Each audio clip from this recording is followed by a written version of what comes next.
Right, YouTube, it's Shadow King Nazu, and I'm here with my review of Dragon Ball Super, episode 126.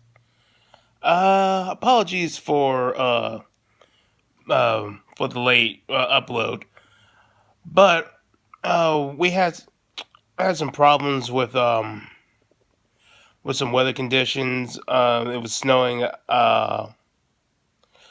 outside for the past couple of days, as well as there was some kind of internet problem, so I wasn't able to do it. I've been using the meantime to catch up on Dark Shadows. Really good show. I really recommend it if you can get past all the talking. It's a really good show, and I'm talking about the original version made by in the 60s and 70s. It's really good.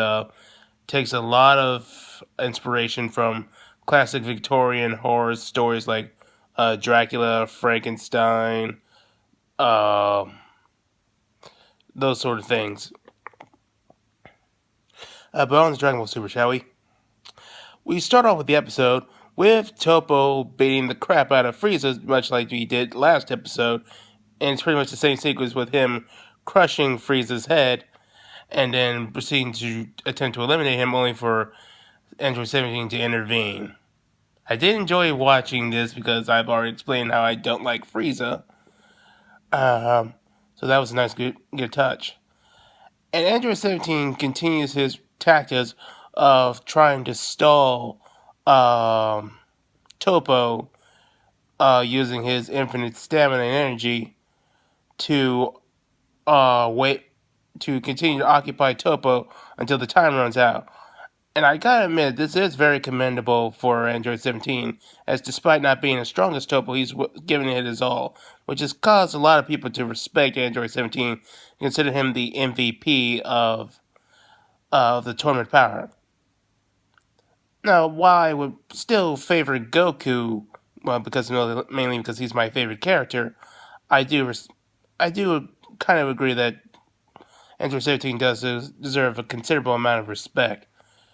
Certainly more than Vegeta does, anyway.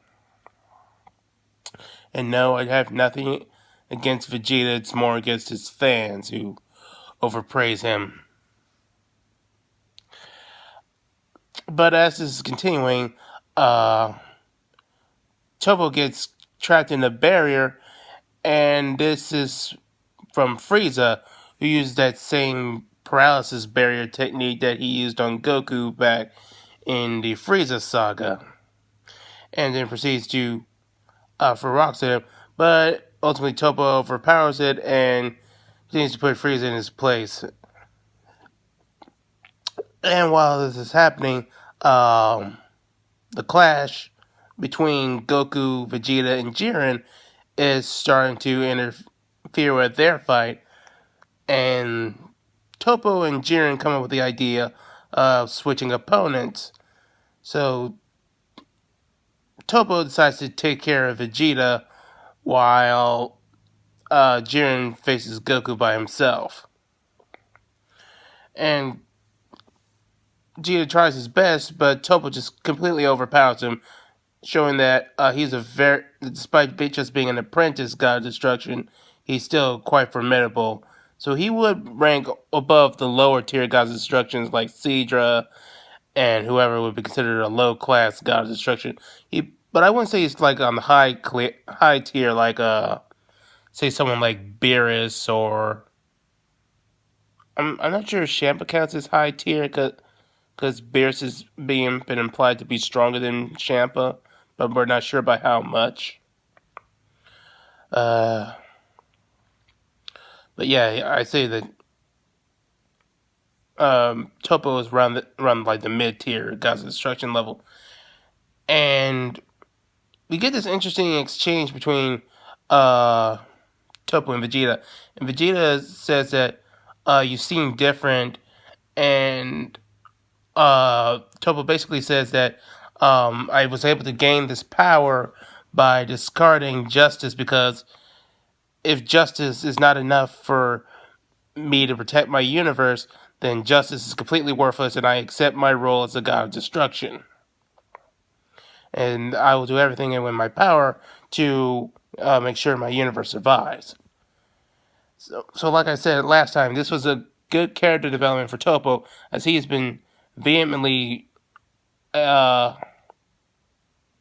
vehemently attached to his sense of justice, and that's why he was didn't shoot. That's why he pretty much didn't go all out. It's because he wanted to to stay with his ideals,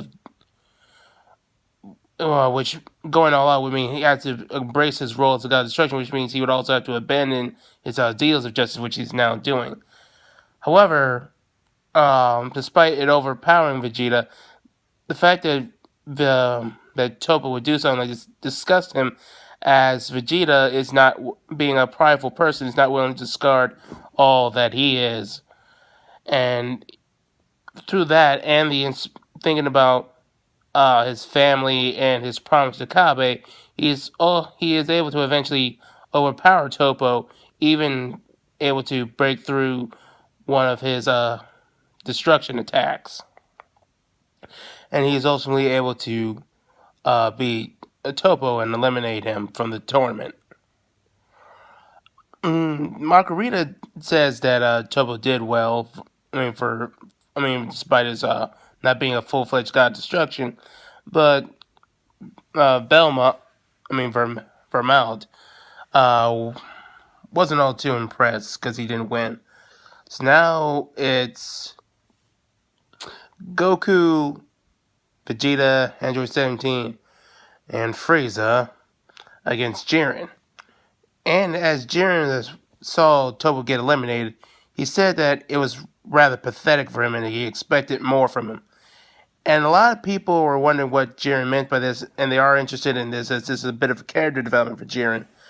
I choose to interpret it that Jiren's disgusted by the fact that Toppo abandoned his principles to gain this power, and after gaining this power, he still wasn't able to do it, able to beat these other fighters and protect his universe. So now it's up to Jiren. He's lost his respect for Toppo because he abandoned his principles, and after abandoning those principles, he still couldn't do it. And Jiren starts congratulating the Z fighters and plus Frieza for beating Toppo, and he says now he's going to show his full power. Excuse me. Yeah. So that's where the next episode ends off. All in all, I really did like this episode. We got some good action and some great character developing moments between Vegeta and Toppo, as a little bit more from Jiren. And hopefully for the next few episodes we get more character development for Jiren. Maybe the backstories, character motivations, why he's interested in the tournament, and we want to know what wish that he has from the Super Dragon Balls. So those are all my thoughts. I'll catch you guys later. I'm off to go watch more Dark Shadows.